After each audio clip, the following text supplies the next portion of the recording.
Pemirsa, Polda Kalbar memastikan proses hukum yang melibatkan oknum anggota Dewan Kota Singkawang dalam kasus dugaan pencabulan anak di bawah umur berjalan.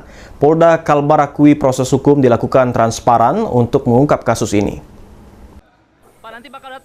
Menanggapi isu yang beredar di media sosial berkaitan dengan kasus dugaan pencabulan yang dilakukan oleh oknum anggota Dewan Kota Singkawang, Polda Kalimantan Barat memastikan bahwa pernyataan itu hanyalah dari pihak terlapor. Sedangkan saat ini proses penyelidikan masih terus berlangsung.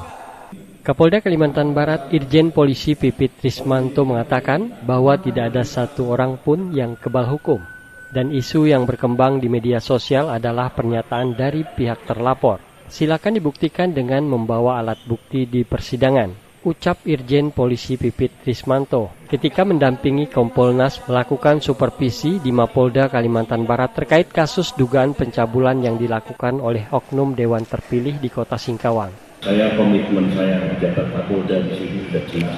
Dalam penegakan hukum tidak ada yang kebal hukum dan Polri sendiri diawasi, baik dari internal maupun eksternal. Kita selalu libatkan dan kita selalu terbuka.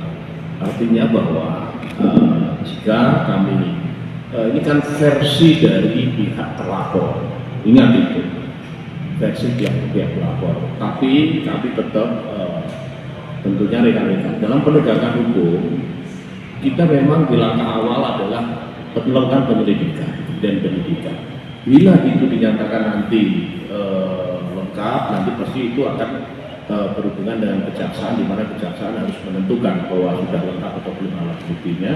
Mereka cukup untuk bisa dibawa ke pengadilan.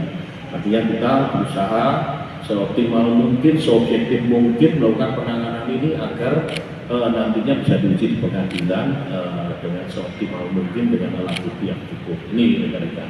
Ya.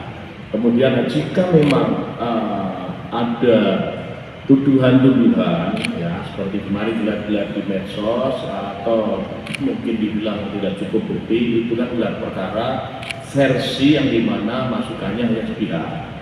Artinya masih kan belum cross check juga kepada kita, ya baru cross checknya kepada pihak-pihak lain. Kapolda Kalimantan Barat juga menegaskan akan bekerja secara profesional dan transparan. Bahkan penyelidikan kasus ini diawasi oleh Kompolnas serta melibatkan pihak lain. Polda Kalimantan Barat memastikan seluruh proses hukum tetap berjalan dan transparan. Dari Pontianak, Barlian Pasore, iNews melaporkan.